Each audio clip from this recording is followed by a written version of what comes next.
Hello, everybody, and welcome to the newest edition of the Haskincast podcast. I believe this is episode 26, if I'm not mistaken, and we are really flying now. I want to take a moment and thank all of you guys for the support, all of the people that have talked to me or written to me personally and talked about how much they enjoy the show, how much they've learned from it, how much it means to them. That means a ton to me. And those of you who've emailed me or sent me messages on Facebook or wherever, that means a lot. And then, of course, those that have put a rating on the show or subscribed to the podcast, that's it. It's good to know that the things that I'm spending my time doing are reaching people. As a solo artist in any form, a lot of times you really don't know how you're affecting people. And this is something that my guest and I talked about a little bit today. But recently, as I've been reaching out to different people, they've said to me things like, I fall asleep with your music every night. Or, my child was having a hard time sleeping and I put on some mental sauna and now they just drift right off. Those kind of things mean so much to an artist, because if we are just putting out content and we're not seeing any kind of result or feedback, and I'm not talking about financially, I'm just talking about knowing that our work is touching someone, that it means something to somebody, it can get really, really, I don't want to say depressing, because as a creative, I think that most true creatives will just keep creating no matter what. And I could be 95 years old, putting out my 170th album and have sold 1,000 copies in my lifetime. And I would still be working on another album, because that's just what you do when you're a creative. You create. You're very incomplete if you're not doing that. And that's what people don't understand when they say, well, you need to take a vacation. You need to get away. I don't need to get away. I'm not suffering from anything. The one thing that I seem to lack is time. I've got more project ideas than I will be able to finish in my lifetime. And I keep coming up with more. And that's if I live to be 100. So it's interesting that the perspective that different people have. But my point is, for those of you who have supported me, for those of you who do enjoy what I do, whether you've told me or whether you haven't told me, thank you. Thank you for taking time to listen, to check out my work, whether it be the podcast or Mental Sauna or my Horror Holidays stuff or any of my other work. It really, really means a lot. And I'm going to keep doing it, but it's always better when I know people are enjoying what I'm doing. So speaking of reaching people and making a difference in people's lives, my guest today, Robin Cote, who I've known for quite some time now, is a very dear friend, a lovely, lovely woman who's been through a lot in her life. And it took an incredible amount of strength and courage, in my opinion, for her to write her book, Victim No More, which is available on Amazon, both in paperback and Kindle, I found out. This book is about a very, very tough story about a woman who was in a horrible relationship and the things that she went through with her child, with herself. This all started at age 13. So it's at a time when you're very impressionable. You're still trying to understand who you are, let alone how relationships work and how the world works and what your feelings on religion and politics and, just people in general and the world in general. It's such an impressionable time. And when I think about things like cults or polygamous communities or things like that, it's so understandable why it's important to get to people when they're young, because you can control their impression of how things should work. And it's so easy to manipulate somebody who's curious about the world and show them, oh, this is how it works, when it's really how you just want it to work for your own benefit. And it's sick and disgusting. And for some people, it's a mental issue. For some people, it is a control issue. For some people, it is just what they get off on. But at the end of the day, it's wrong. And you don't have a right to negatively impact someone else's life, as far as I'm concerned. Not that there aren't lessons that could be learned, but it's not up to you to decide somebody needs to learn a lesson. If they don't learn it from you, they'll learn it from somewhere else if they're meant to learn it, I believe. But this is something that tends to happen in society, is whoever has the power, whoever has the control, will find people who are weaker, will find people who can be manipulated, who are young enough to not have that solid foundation for themselves yet. And it can be for all kinds of reasons, depending on where they're from, what's happened to them. I mean, there's all kinds of reasons that people end up where they do. But in any case, to me, as a human being, it's not right to have that effect on somebody else. I think we should all be supportive. We should all learn from each other. We should all protect each other and uplift each other. And unfortunately, that's not the world that we live in. It's just the world that I would like for us to live in. So anyway, I'm going to quit ranting and bring on Robin. Check out her book. I'll have all the links in the show notes, as always. And this one actually was amazing because we talked recording for 2 hours. And it was all really wonderful stuff. So while I just thought, okay, well, I'll get this episode in and then go to NAM and I'll figure out what to do for the next episode. Actually, it just turned into 2 hours long. And I didn't want to have a 2 hour long episode because all the content was good. And I know that's a long time to listen. And a lot of times, you can bookmark things, but you're less likely to go back and listen to it than you would be if it was a shorter thing. So I'm actually going to break this into 2 episodes. And then in the meantime, I'll have gone to the NAMM show in Anaheim, and I'll come back and do a wrap up on the NAMM show after the second episode of Robin's podcast airs. That will give me a little time to get back, get settled, and get that done. Because after NAMM, there's also a lot of responsibility. There's a lot of people that you meet that you will get in contact with, a lot of follow-up that needs to happen, a lot of thank yous. It was great to meet you. Thanks for spending some time with me at the show. Those kind of things that are really important in relationship building. And this is probably the biggest event that I go to every year now. When I lived in LA, I went to a lot of stuff, but now that I'm in Vegas, going to NAMM is probably the biggest. So it's really important to maximize the time there. And I'm only going to be at the show for a day and a half. So it's a very tight get to one place, get to another place. And as I'm looking at my list of people that I'm going to visit grow, last episode I talked about Behringer. Unfortunately, they are not going to be at the show. They're doing something else on a day that I won't be there. But they have a place here that they're moving to, so I'll connect with them at some other point. But there's all kinds of great companies. I mentioned Isotope, my friends Eduardo and Wolfgang, BandLab, Eargasm, Elixir Strings, Tascam, Mark of the Unicorn, Oralex. There's so many companies that I have questions to ask or things that I want to talk to them about. And the list is just growing. And then there's the meetings that I've got set up as well with other people. So it's going to be a very, very tight, busy show. But because so much of the contacts are very quick and brief, that follow-up is very, very vital. So I will hopefully have a show for you by Saturday after Robin's second podcast airs. It really shouldn't be a problem to do that. And I don't want to wait too long because then things start to get fuzzy and all that. But anyway, enjoy this interview with Robin. The first episode mainly focuses on the book and her life and those kind of things. And then the second part focuses a lot on her career in radio, some of the people that she's interviewed. We talk about Ted McKenna, who just recently passed away, which, I don't usually get affected by death, especially if it's people that I don't know or that I'm only, familiar with.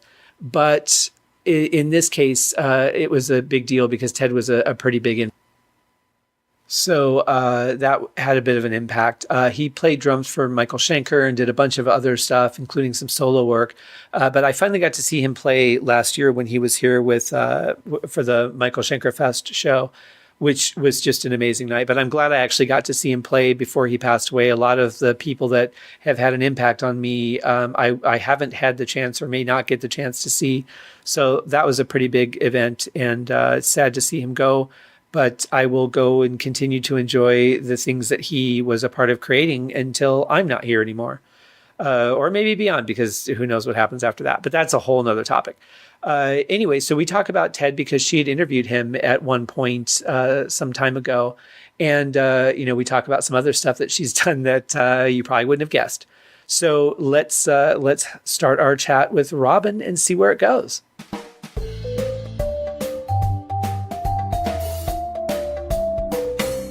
All right, let's welcome Robin to the show. Robin, how are you doing today? Doing great, Scott. How are you? I'm great, thank you. It is so good to hear your voice. We do not get to contact each other nearly enough. No, we don't. Well, you're really busy, and I'm really busy, and that, adds a good challenge.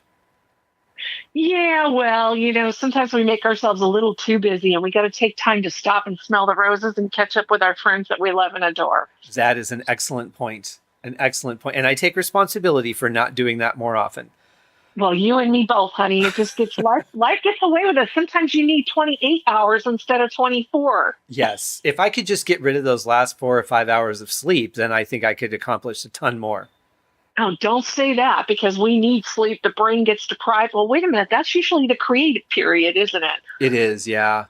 But I think that part of that is because it's a time that we know we're less likely to get interrupted, so we can just allow ourselves to kind of melt into that creative time, because we're probably not going to get texts. We're probably not going to get calls at 3:00 in the morning. Most people aren't going to be emailing us unless you work with people around the world like I do. But it's kind of a time that you can say, okay, the world is quiet. I can just get in my zone and do my thing without worrying. Yeah, sometimes. But, us creative folk like to answer phones or look at our phones. And with me, I'm always helping everybody out. So sometimes this phone does vibrate on the bed and wake me up at 3 a.m. and gotta go rescue somebody. And I tell myself, okay, I'm just going to turn the phone off. Like, I'm actually going to power it down and work for 2 hours. But even at 3 a.m, but what if somebody needs something?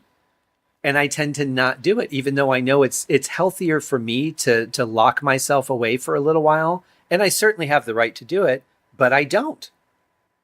Think about 20 years ago when we didn't have these invasive little devices called a cell phone. Things were so much different. I mean, if anything, you're going to sneak out at a Denny's overnight and go have coffee with somebody. But now, this little thing just lays beside my pillow every night, and it's so invasive in my life. Yep, and it's become my everything. It becomes my alarm. It becomes my scheduler. Like, I do everything with it now.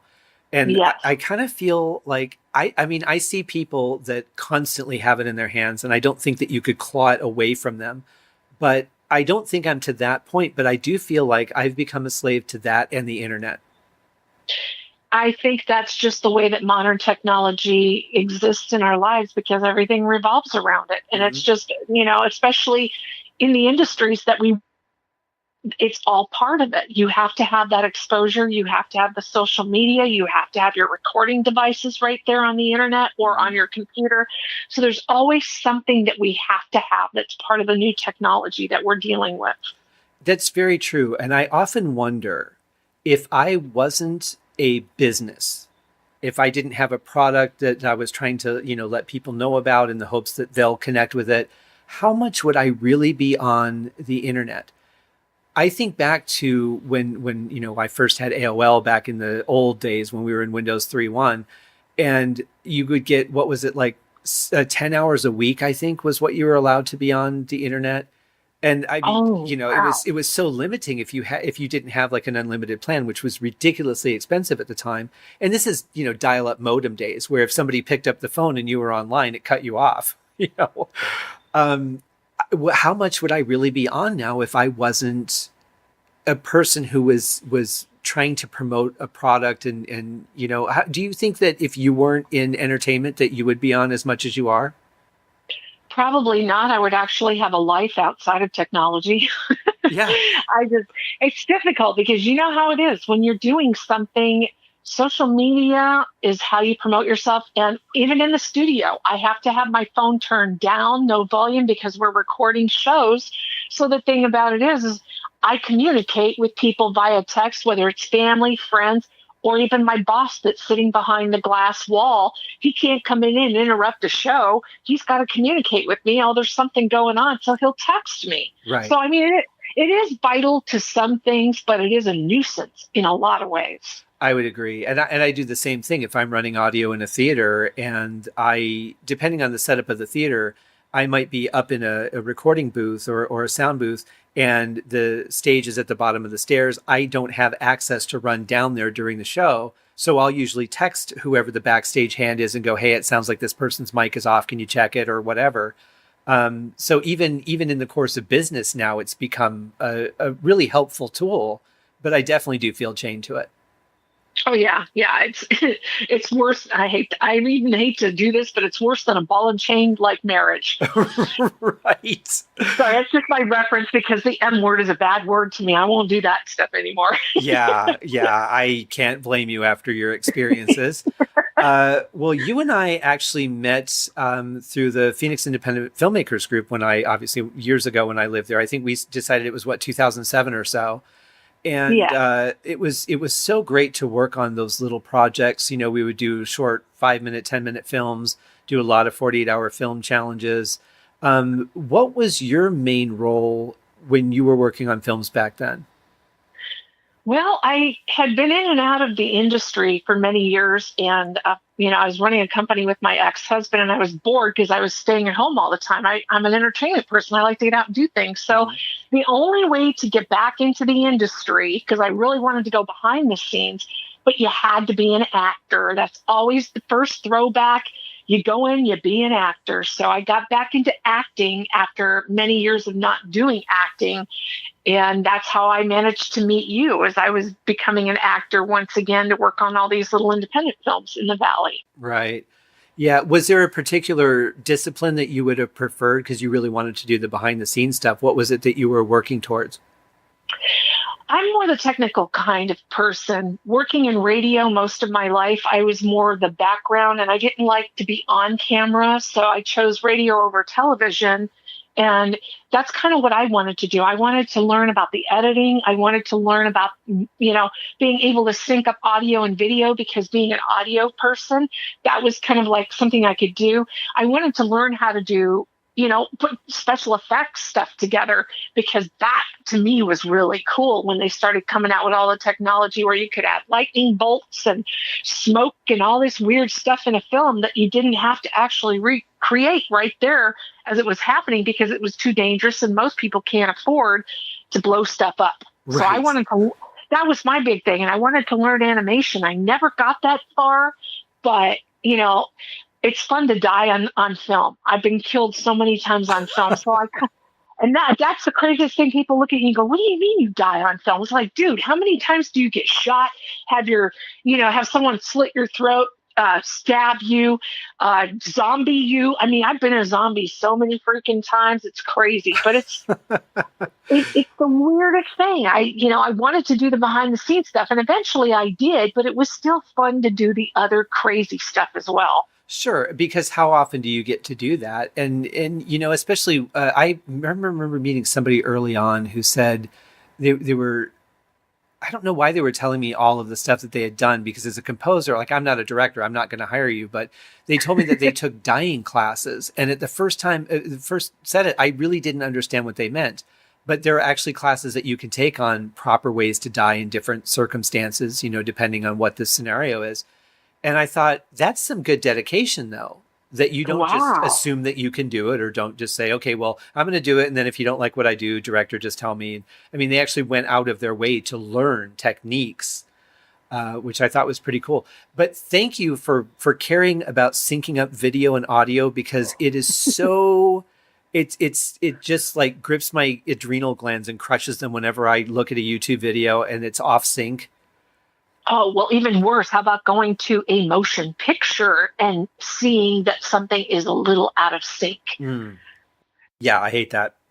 When you work that's the worst thing about it, though. When you work behind the scenes and you create movie magic, It is the most irritating thing because you have to stop yourself. I used to sit and watch these movies because I'm a big, blow 'em up, die hard kind of person. I want to see some action stuff. And then when you get into the dialogue and you see that somebody has, it's like a hair of a beat that's off, and you can see it in the lips when someone's talking. I get frustrated. So I've had to learn how to pull back from that as a film editor and not allow myself to get drawn into that going, man, that's how much money did you make editing that film? Right.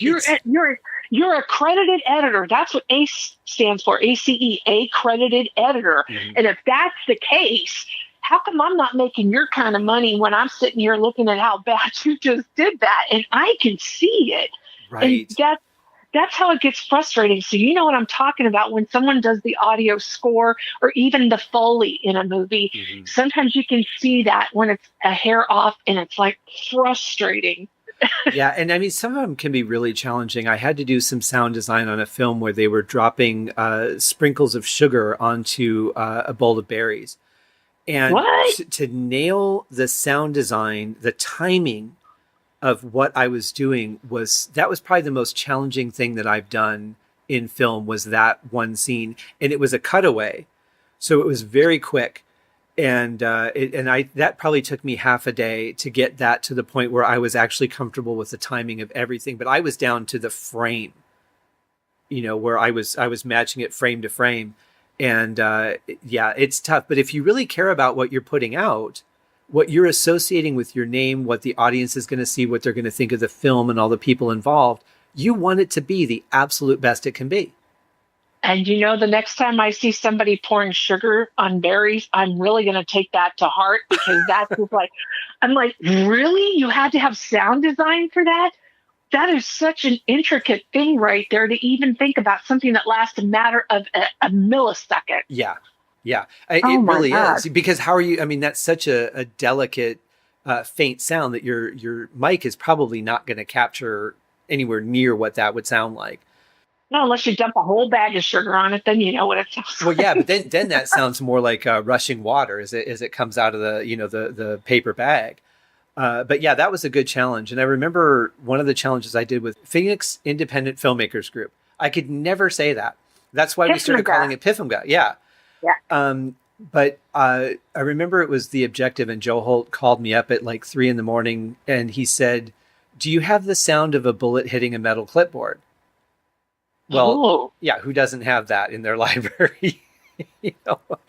So I ended up grabbing a water pot and just hitting it with a butter knife and recording it and giving him a couple of different versions, because who knows what that would even sound like.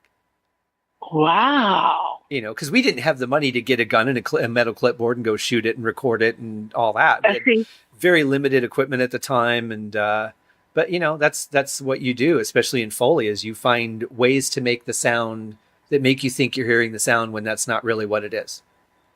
And I love looking at listening to the behind the scenes stuff when you get the DVDs of a film, and they actually talk about that. They go into depth about the Foley and how they how they recreate the sound. Mm-hmm. And it's so interesting because it's not what you even think it is. Right. There's a video that came out back in the 80s called Hardware Wars. And it was a Star Wars parody, and it was a split screen. On one screen you saw the movie, and then on the other screen you saw the guys making all the sounds. And I mean, it's not how it's really done, because everything's done, a step at a time, but they did it all live. And it was the first thing that I saw, and I was pretty young when I saw it, that really made me understand what goes into that side of the business. So I had a pretty early appreciation for it. That's so cool. In fact, breaking pasta, cabbage, and lettuce are some of the most common things that you hear in film, especially in action films. And you don't realize that that's what you're really hearing. Wow. Now I'm going to have to go out and find that movie so I can see it. I'm pretty sure it's on YouTube. It's just like 5-minute video or something. It's pretty short, but it's really, and it was like, kitchen appliances were the ships and things like that. It was a neat concept. Very cool. But you mentioned being a diehard action person. And since you said Die Hard and we're talking about this, I think it was it Die Hard 4 was the one with Justin Long? And Kevin Smith? I think so. Yeah. I'm trying to remember. There's a scene where he's walking behind Bruce Willis and his mouth is moving, but there's no sound. Oh, even on a big movie like that. Yep. And the Oh, thing is how it works as an editor. You see that film what 500-600 times. oh God, you're so sick of seeing it by the time it's done. Well, yeah, but your brain just shuts off a lot of things. If you're looking for one thing, you're not seeing everything else that's going on because your brain goes, I know Right. what's happening. I don't need to pay attention. It's like the reason you don't, proofread your own term papers, right? Because you already know what you said. So it happens in film and even in some of the biggest budgeted, most famous films, there's stuff like that all over the place. God, it even happens when you're writing your own book too. By the time you're done editing and re-editing and looking at it, you're so sick of it. So the Yeah. whole transition between a book and a movie is pretty much the same. Well, and I think in your case, that must have been even more difficult because your book, My Life, Victim No More, The Ugly Truth Exposed. The title's actually changed. Oh, The it second has. version, yeah, we re-released the second version last year and shortened it to Victim No More. Oh, I didn't realize that. Yeah, Okay, so I have a rare copy. you have one of the older copies. You have the Yes. first edition, and this we released the second edition October 2015, or October 2015 was the first edition, and I got that backwards. And the second edition was released just last year, and it was around the same time, October 2018. So 3 years Okay. later. Wow. So it's just been not really that long since the last version's been out. No, I'm just changed the cover design a little bit and changed the title just to shorten it up to just to put it out there in a different form. And I added a few extra things to it as well, just to kind of, I don't know, to give it a little bit more spice and to see if we could generate more interest in it. Because being a self published author is very difficult. It is. It really is. And I've got 3 books out there that yeah, there's no company backing them. There's nobody promoting them but me, and then anyone who Right. shares that on social media. But you have had a lot of people that have been very supportive. I've seen a lot of posts where your book has been shared, and I love that because it's such a powerful and inspiring story. But as you said, you're reading it over and over and over again. And was it hard to relive it every time that you read it, or did you kind of disconnect from the emotion of the story at one point as you were going through the editing process?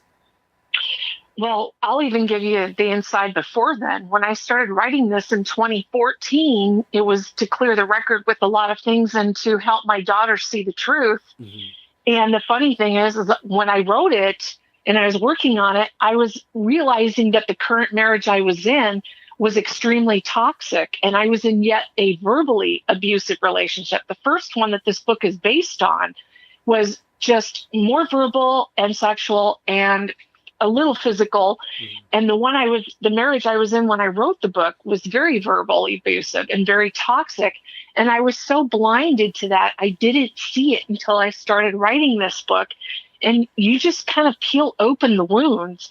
And I remember every day working on that book, and my ex husband would be in the house with me, and he'd come home from work and he would start in. And I would tell him, look, Joe, you need to understand something. You are kicking the dog right now. I am writing this book. It's making me so raw. My emotions are so raw. Don't kick the dog. Don't keep kicking the dog every day because eventually that dog's going to bite you back. Right. And I woke up to my own reality. So it was healing in that point. But then when I started going through the process of finishing it, because it started as actually a blog. And then when I finished the blogging of it, everyone was encouraging me to put it into book form and put it out as a book. So I restructured the blog into the book, added some stuff, combined paragraphs into chapters, and then the formatting and all that's a nightmare. But when you're sitting there and you're going through it over and over and over, you're reliving what happened. And yeah, it was extremely emotional and gut wrenching at times. But like when I talk to people about this, I tell them all the time, remember, it only happened once. This is something that already happened to you and it cannot hurt you again. It Right. is something it's all part of a PTSD thing where you're reliving it, but you have to remember that it's already happened and it can't happen to you again. So you have to take your mind out of it and say, okay, let's just look at it from a different perspective. It's almost like you're you're removing yourself from your body, and you're able to look down on something that happened. You're watching the film of your life, but you're not in that film reliving your life. And it is a difficult task.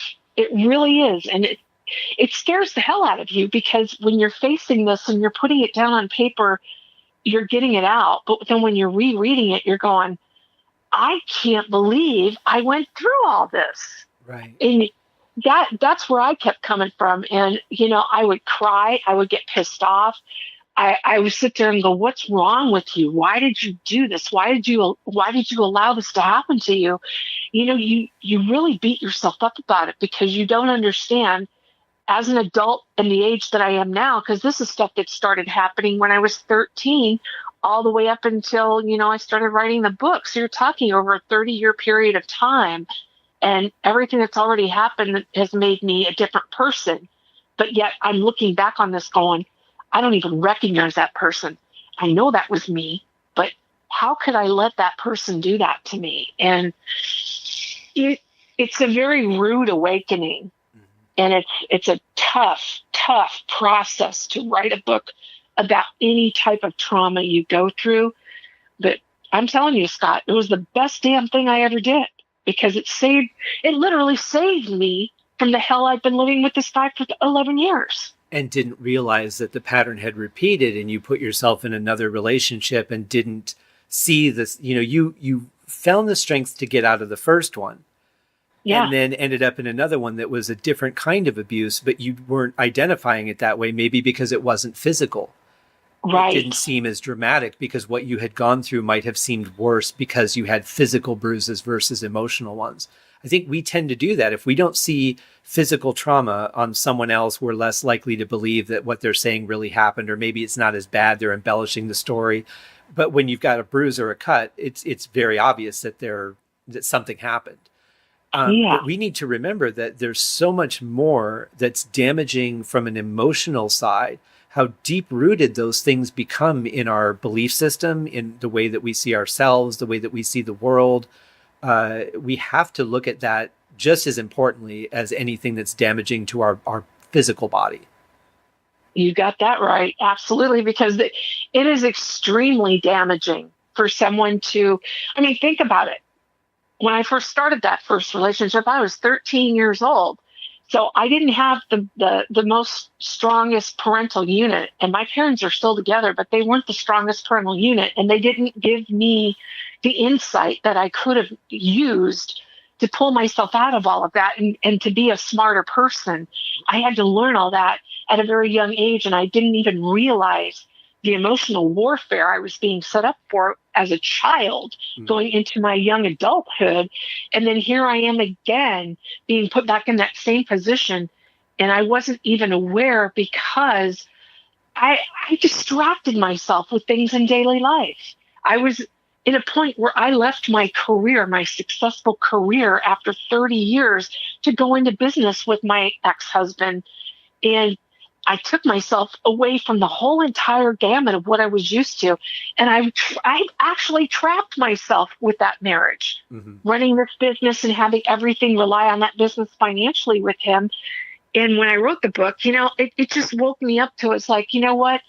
I cannot stand out on a stage and promote what I am promoting about not being a victim, but being a victor. How can I promote that if I'm still stuck in this victim area, if I'm in this victim mentality? That's a no-go for me. So I got to get out of this. And he did something illegal, which pushed me to move. And I said, okay, that's it. I'm done. I'm not going to go to jail for what you did. That's on you. I'm finished. I'm walking out. I walked away from everything. And that's what most people are afraid to do. They're afraid to leave their life behind and start over with nothing. But in a sense, starting over with nothing is the best place you want to be, because you had you back, and that is worth more than its weight in gold. But do you think that most people really realize that? No. It seems like and you can even take this in a job situation. People get a job when they're young, and it's with, let's say, an office, or they start as an intern in a law firm or whatever. And they're like, well, this is good for now, but eventually I want to do this. So this was my goal from the beginning. And then 2, 3 years, they've been promoted a couple times. They've gotten some raises. And the next thing you know, they go, well, yeah, I really don't like this, but I can't leave and go make the money I do now. And I'm not willing to take that hit. So I'm just going to stay where it's comfortable. And they just end up living a fairly average life. They go to work every day. They're like, yeah, this is where I work. And then they come home and they watch a movie, dinner, whatever, and their lives are not fulfilling. I think a lot of people are just afraid to hit that reset button because they don't want to go through that period of rebuilding. You're exactly right. It is a huge thing for you to even think about that. So many people are fearful of it. And even me, when I walked away from this, I shut the company down. I couldn't sell it. Mm-hmm. It wasn't worth anything without either one of us. I had to sell the house. So then I put that money away in savings, and I walked away from a very lucrative business that we built together. And there's just no way I could stay with him with knowing what I knew now. If I had stayed with him, then I would run the risk of going to prison for something he did, and he didn't even care. And he didn't care what it did to us. And I walked away from that 3.5 years ago. And the first thing I did was move in with my elderly parents and start taking care of them. And I was out of work for 2 years. Mm-hmm. And I just started back working again in an industry that I absolutely love and adore. And it does take time. And I tried my hand. I tried my hand at being a motivational speaker. I tried my hand with being the author. But the problem with this book, I can't, in my heart of hearts, in my soul, I literally cannot be a carnival barker and go out there and sell this book. If I gave away 400 copies of this book right off the bat, Mm-hmm. and I always carry copies with me, and I give them away when I know that somebody needs to read it. Yeah. There's just something about it. I don't necessarily feel the need to go out there and try to sell it. If it sells, it sells.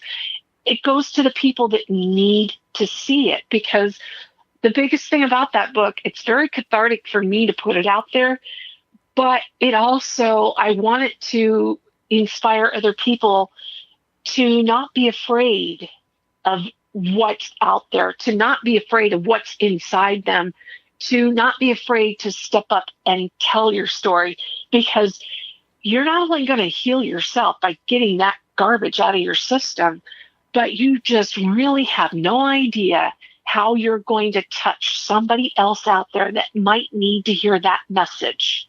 That's so true. And it's part of that amazing heart that you have that allows you to see things that way.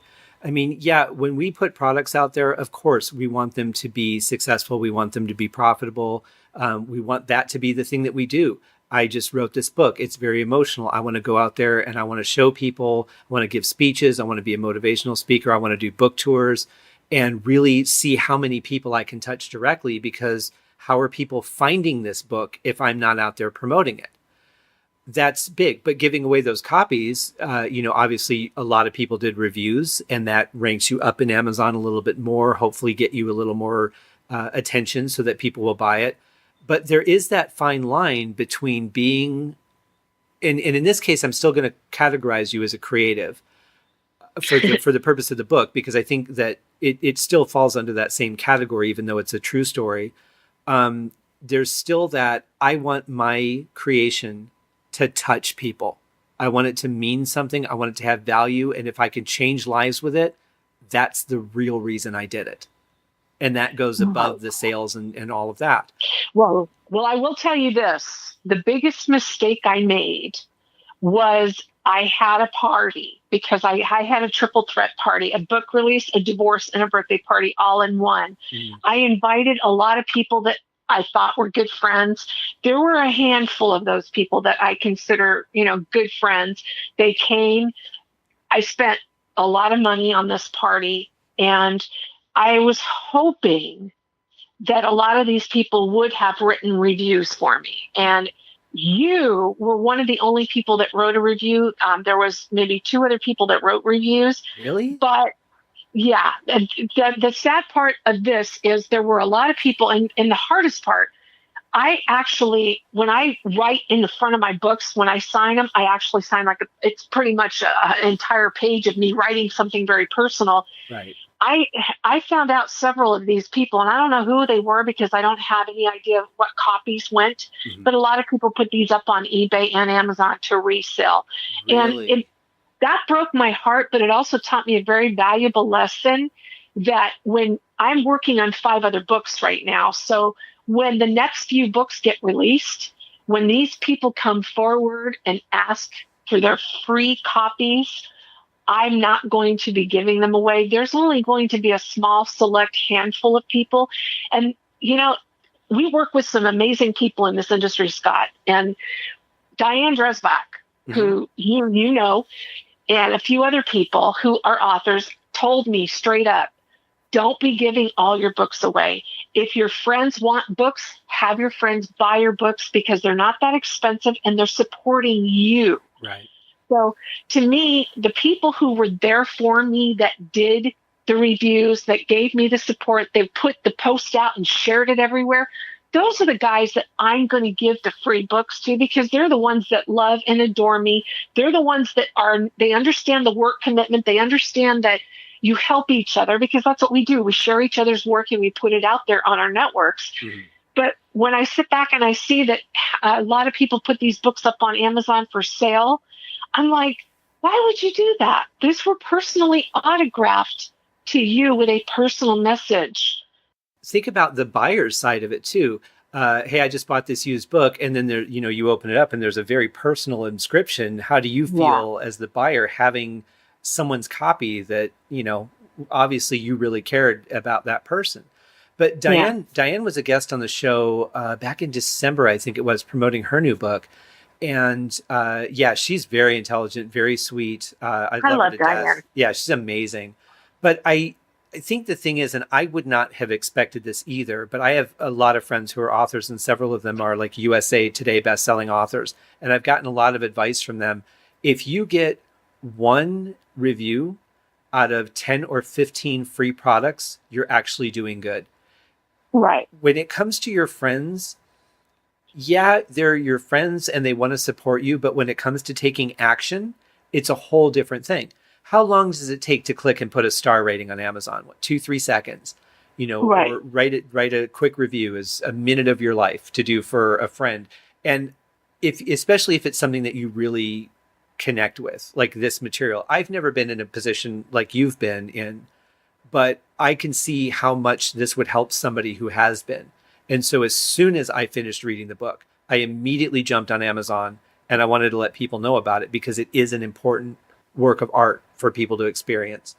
And also for people that might be the abusers in the world can benefit Yeah. from reading this book. Of course, they're not going to admit that they're abusers Right. because, you can't tell a narcissist that they're less than perfect, right?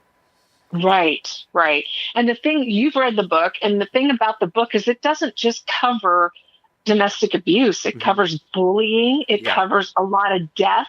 It covers losing a child. It covers a lot of different ground that across the board, anybody who's been through any of these type of situations can relate to it. And I'm going to tell you something. The biggest reason why I don't really care about all the other stuff about the book sales, about the people who didn't do the reviews, was recently I had a mutual friend who introduced me to a lady by the name of Audra. And I just met this young woman a couple weeks ago.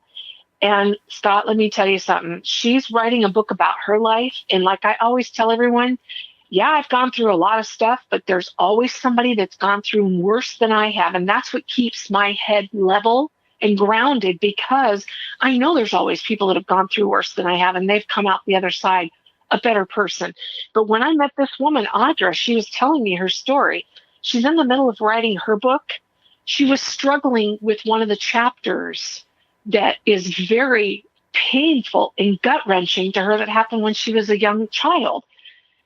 But the fact that, and she told me, she said a lot of her friends were telling her, then don't write it. You need to stop doing that. I looked at her and I said, okay, well, let me tell you something. Screw that, screw that. These are your friends.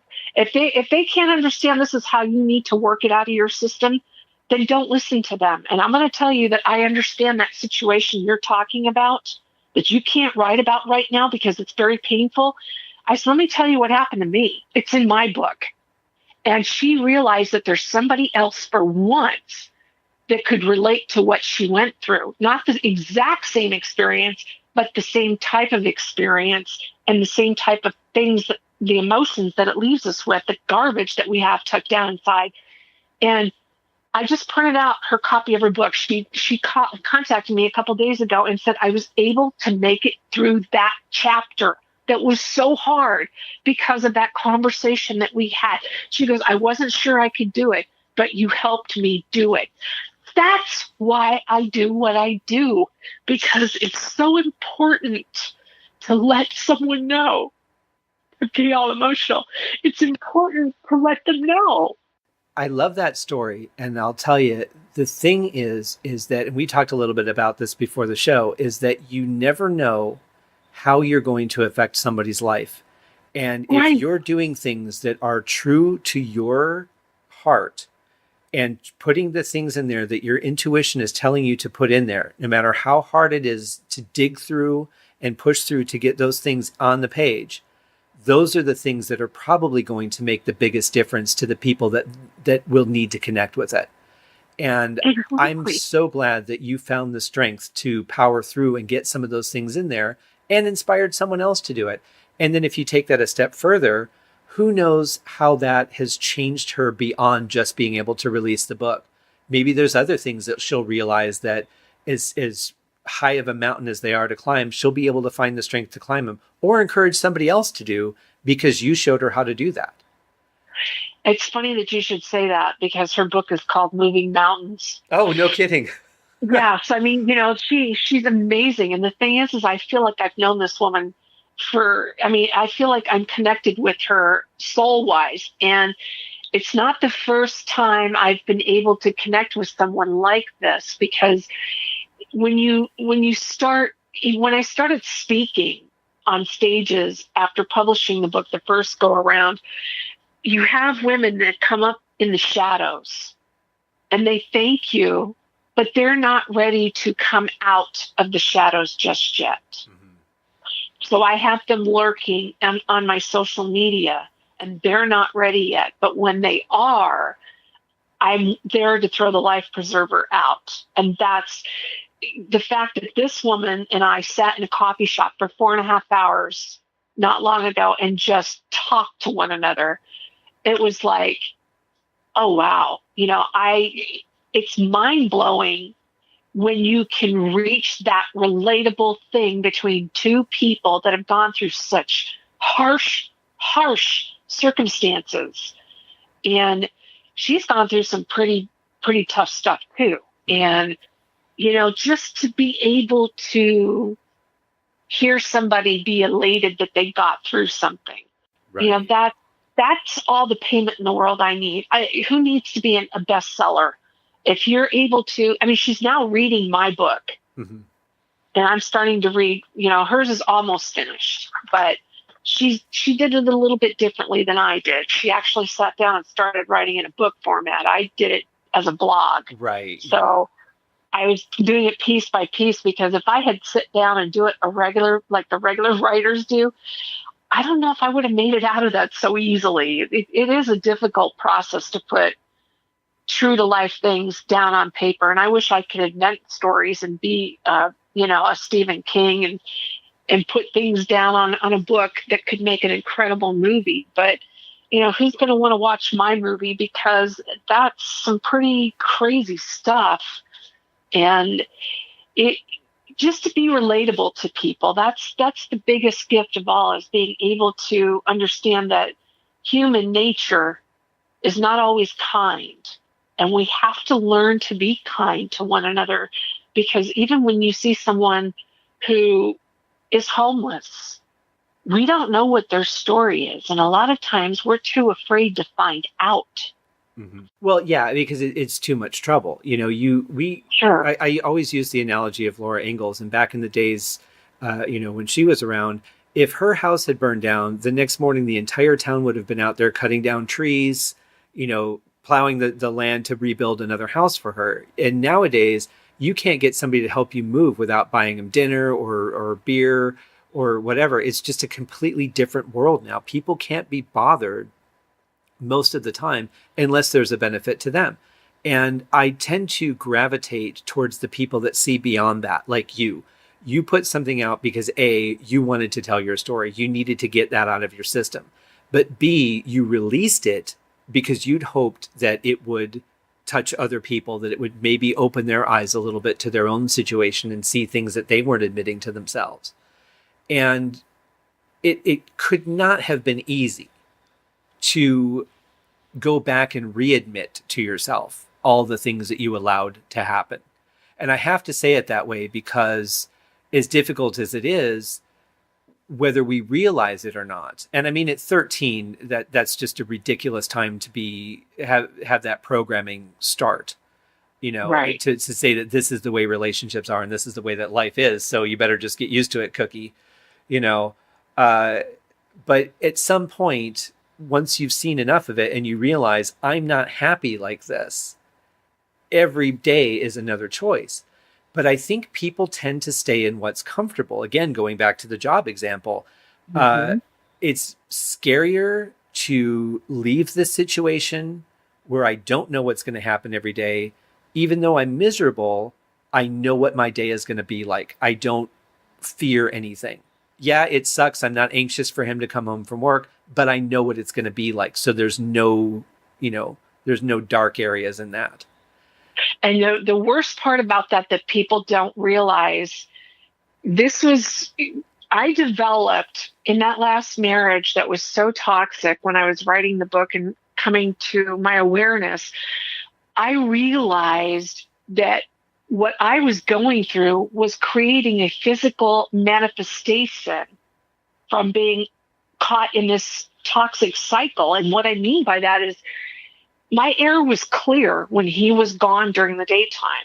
The minute he walked through that door, I felt like a black cloud was over my head. Every night when we went to bed, I developed a cough. I had a horrible cough where I'm not a smoker. I've never had asthma. I've grown up out here. And I felt like I was hacking up a lung. And I didn't understand it. I went to the doctor. They checked me out. Nothing was wrong. I had one food allergy. They put me on one of those little things that you put in your mouth for when you have asthma. Oh, the inhaler? The inhaler, right. And it still wasn't working. And the weirdest thing is that cough, I started recognizing when that cough would disappear and when it would be there. It was only there in his presence because I was in such close quarters with this negative, toxic environment when he was there. But all day long, I was fine. And I didn't take any medicine at all. But every night lying in that bed with him, I just developed this horrific cough. And some days were worse than others.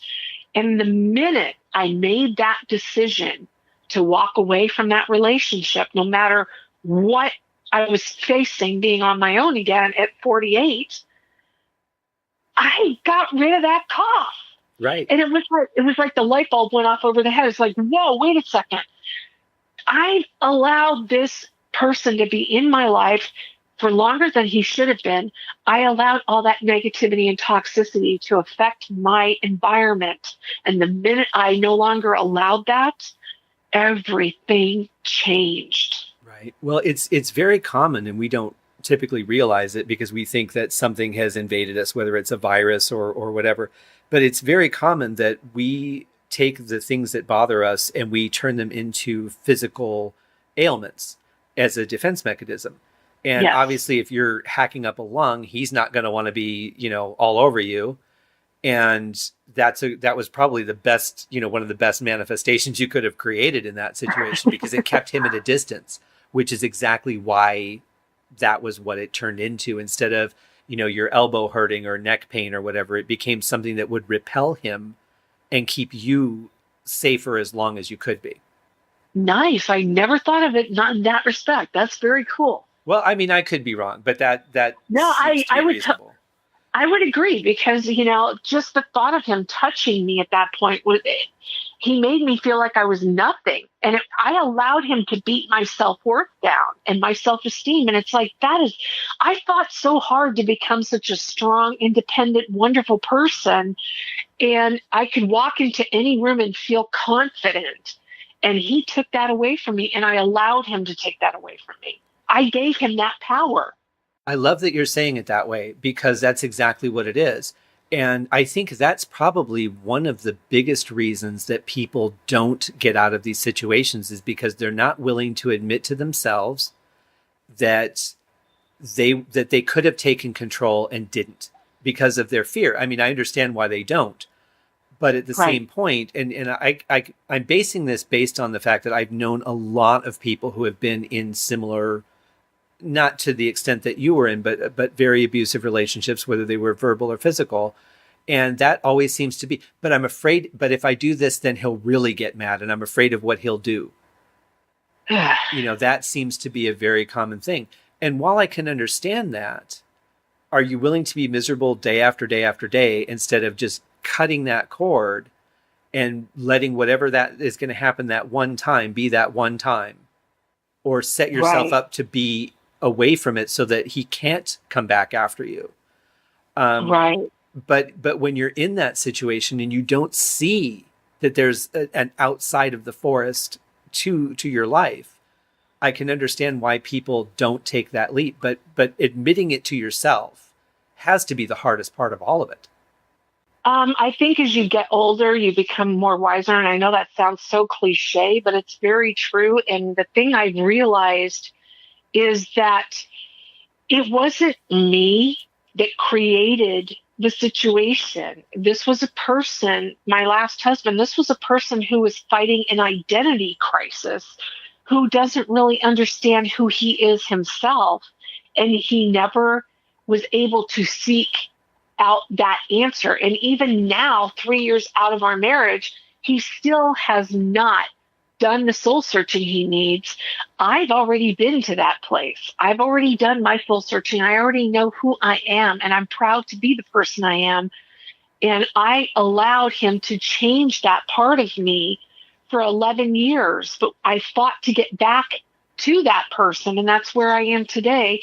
But he still struggles today, and he still lives in this, I don't want to say imaginary world, but in my mind, that's what it is. He's pretending to be something he's not. And in the process, he projects all of this negativity onto the person he says he loves. And he shouldn't be with someone else until he figures this out for himself. That's why I tell people all the time, go ahead, say something because I'm single. Let me tell you, I would rather be single and be happy than be so miserable in a relationship with somebody where I lose myself. I can't do that. I've got to be myself. And I'm not an easy person to be around because I'm brutally honest. And people say they want honesty, Scott, you know that, but a lot of times they can't handle it. And I fought hard to get to where I am. And I never want to lose sight of that self-worth again. I've had too many friends take their lives because of their self-worth not being there. I I will never be in that position again where I allow someone to threaten my self-worth.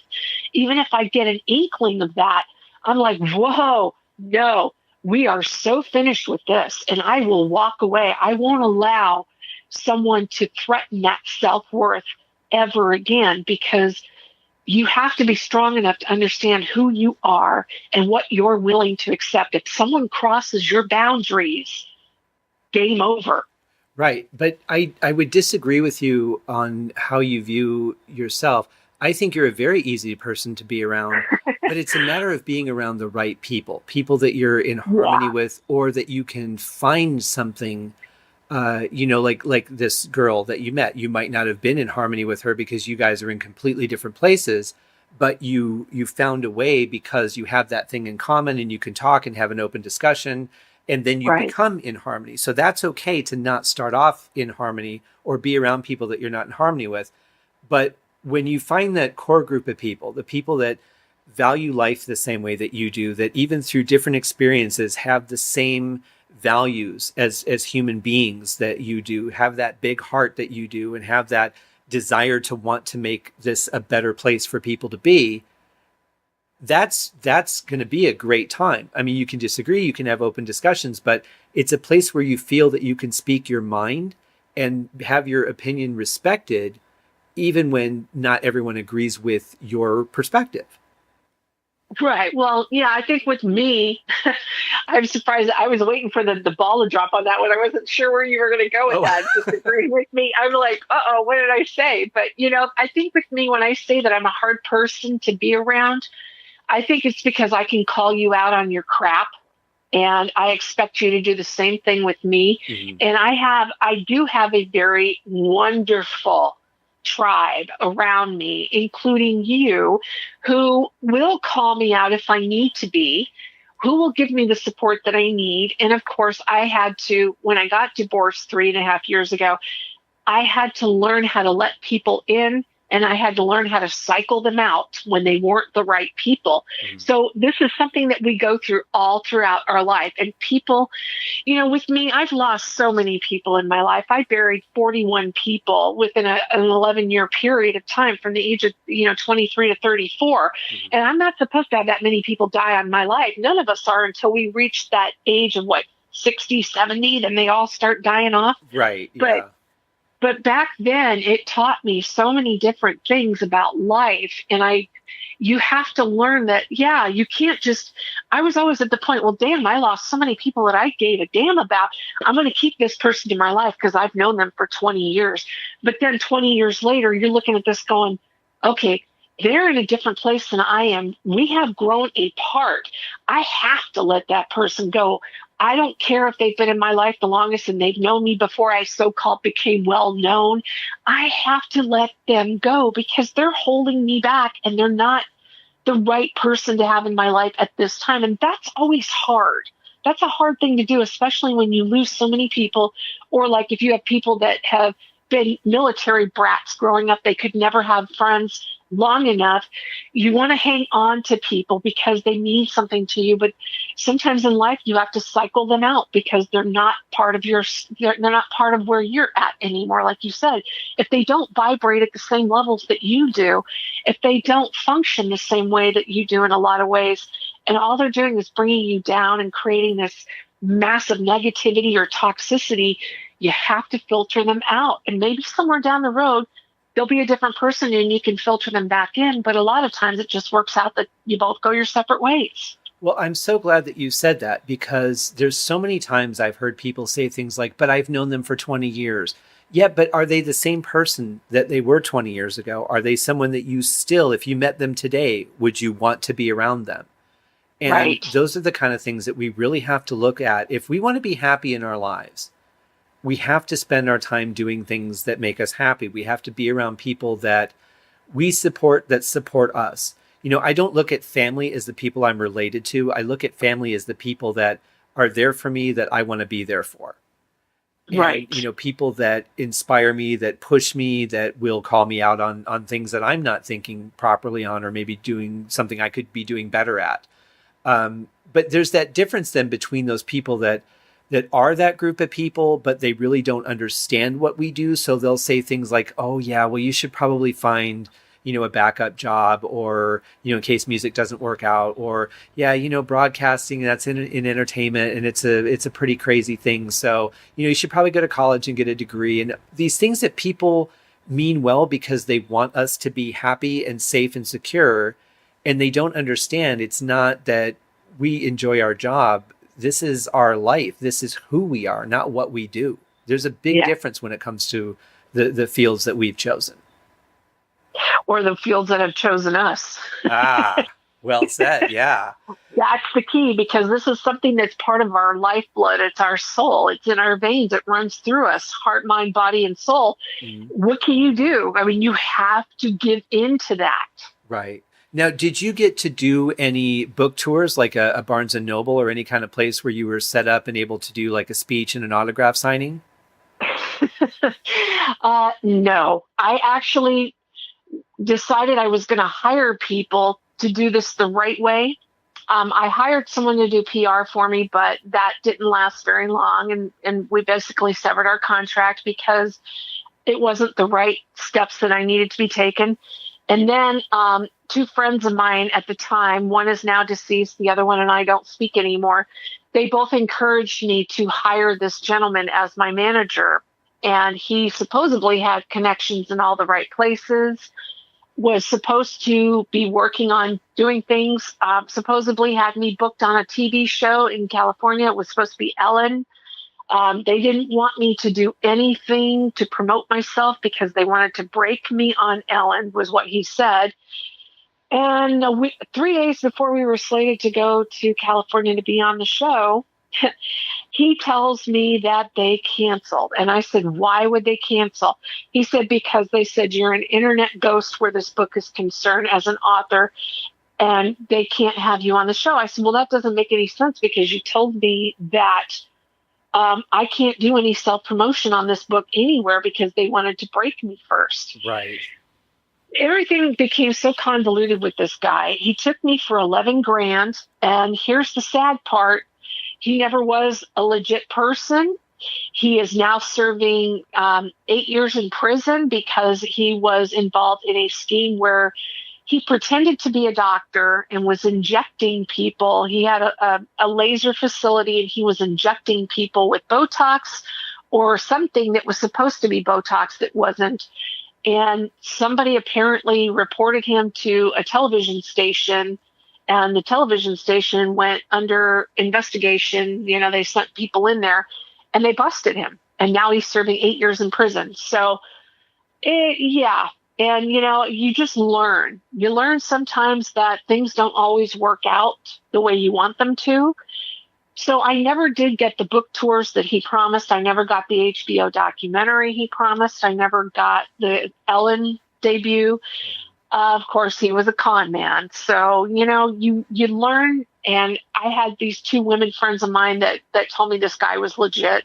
I also had another female friend who supposedly checked into his military background and said he was a legit Navy SEAL, which turned out to be a fraud. So, you know, I trusted these people before I invested my money in him, and I still got taken. So a lesson learned, you know, sometimes you just got to do things yourself. So, yeah.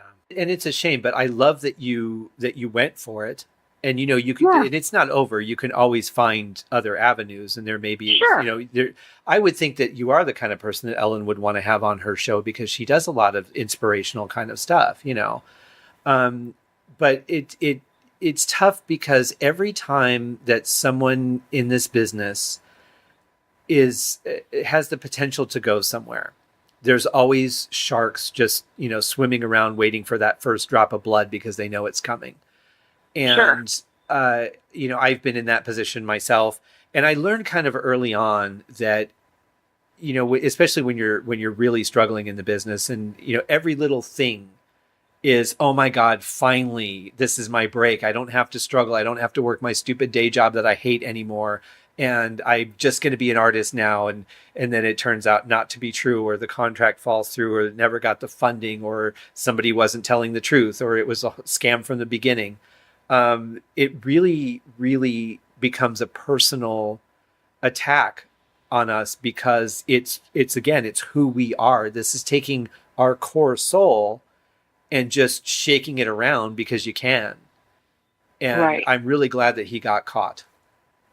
And the thing about it is, they wanted me to write a statement about what he did to me because he actually injected something in my spine. And I asked the prosecutor, I said, well, tell me something. Is he going to get any extra added time or charges for what he did to me? And they're like, no. And I said, then why do you want me to write a statement to put him behind bars when you've already got 23 counts against him from the first set of victims that came forward? The second set of victims, their charges weren't added.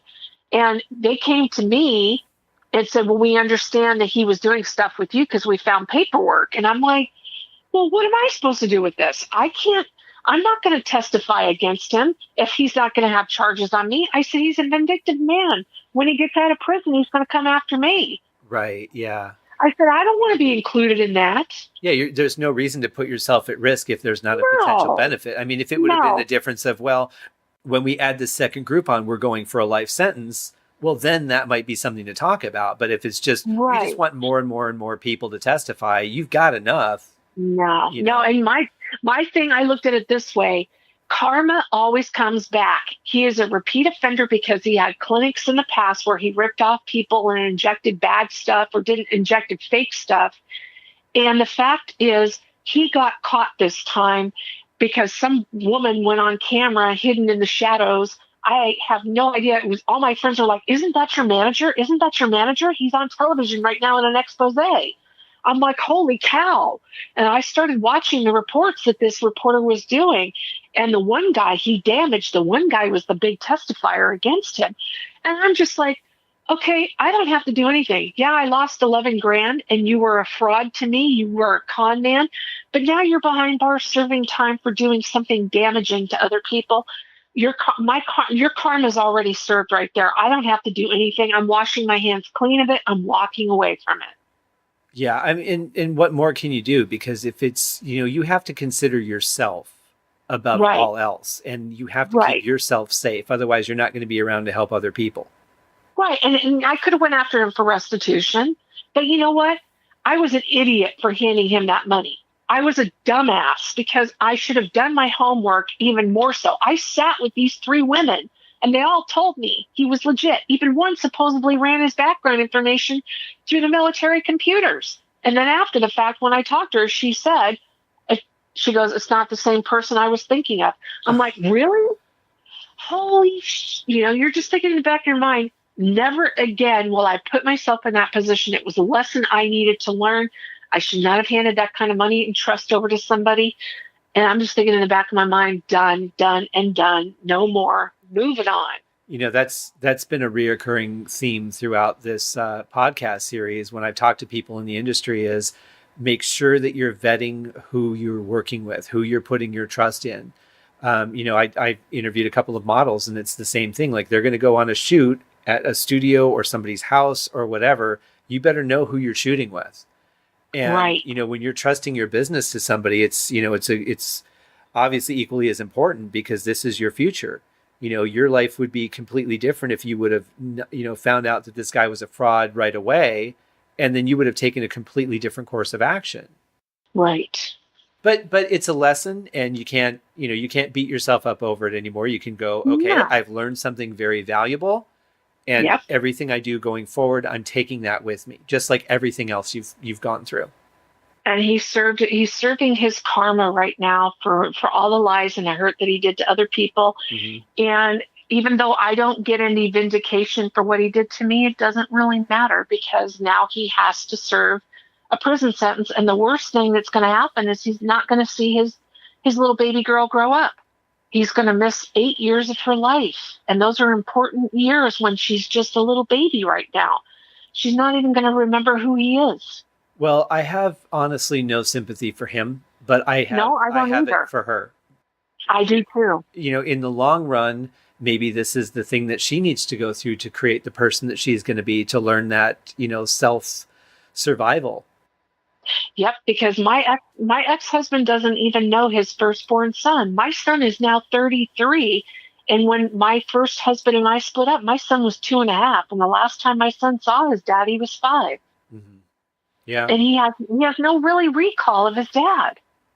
But I tend to think that if we don't experience something, the only people that feel sad about it are people that did experience it. Like, I mean, I grew up with both of Yeah, my parents; they're still alive, and so it might be sad for me to hear that a child grew up without a father. But at the same point, it's like somebody who was born without hearing. It's sad to see that they won't be able to experience music, for example, or really experience a movie the way that we do. But at the same point, that's what they know. They've learned how to right. adapt within that. So I really, I feel for her on one side, but on another side, I look at it as an opportunity. Absolutely. And the greatest gift I actually got, even though I had my son at a young age, the greatest gift I have is the fact that I had that person and I raised an adult. I didn't raise a child. I raised a young adult because I wanted him to go out in that world and be successful, follow his heart, go after his dreams. And the fact that we actually pretty much grew up together, because I was 17 when I had him. Right. We did so many cool things together. And if I had my daughter with me, I would have had 2 kids. And I'm not sure how that would have panned out. But the fact that I had my son, he was my motivating factor. No matter how much garbage and crap I had to endure, that was my motivating factor, to pick myself up every day and just get in the game and do what you had to do, because he didn't have anybody else. And, right. and he calls me as mad. I talk about this all the time, and it's mother and dad. And he always said that I was more like a dad than a mom to him. So that to me is really cool. I may not have the male genitalia, but I think I look more on life a lot like a guy does. I don't really come from a maternal thing. I always thought of my son as my buddy. You know, I was always a good mom. I always did the discipline, but we always hung out and did cool stuff together. We raced cars. I mean, my God, my 45th birthday, him and I went out drag racing against each other. Who does that? Right. Who does that? I mean, that is just like the coolest thing in the world, to go down a quarter-mile strip at almost 100 miles an hour, and you look over out your passenger side and your son's racing his car against you down the quarter mile. That is just like the coolest thing in the world. And meanwhile, I look at those pictures and I go, yeah, that's really cool, but I'd have to leave the house to do that. So probably not going to happen. I don't know. You have some pretty cool experiences wandering around Vegas, though. I do. It's really the only thing I like to do outside the house. I mean, yeah, I like to go to a movie maybe once or twice a year, but honestly, if I'm not doing something on the creative side, that really means more to me. But I also can't sit in a chair 18 hours a day. I've got to get up and move around, and that's why it's one of the reasons I started doing the walks. And yeah, it is a little crazy here. The people watching is absolutely phenomenal. Well, see, now I got to get my butt out to Vegas and go on those people walks with you. Yes, we do. I want to talk about something a little more lighthearted. But let me just say, I'm very glad that you put the book out. Thank you for doing that. I would never have guessed, even knowing you all these years, because we've known each other over 10 years now, I would have never guessed in all those years that this was your history, that this is what brought you to be the person that I love today. I know that this book has touched a lot of people, whether you hear about it or not. And don't get discouraged by people that don't do the reviews, that don't do the the stars, because it doesn't mean that they didn't like it. It just means they just didn't want to go that far to do that. Sure. But I think you probably grew a lot more, and I think you may not even realize, but you'll see over the course of the next few years how much this process has changed you. And I can't thank you enough for putting that out there for people to be inspired by and find that they do have their own strengths and that they can make decisions and that they can get out of horrible situations. That means a lot to hear that.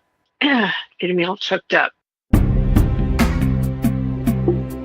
Yeah, I mean, this woman is just such an inspiration to me because of not just the things that she's survived or been through. And I mean, there's always somebody that's been through worse, but that she had the strength to decide, I don't want this for my life. I don't want this for my child, and find a way to get herself out of it, which is something that people unfortunately just don't seem to do a lot of times. And it can get pretty ugly. So let that be an inspiration to you. Check out the book.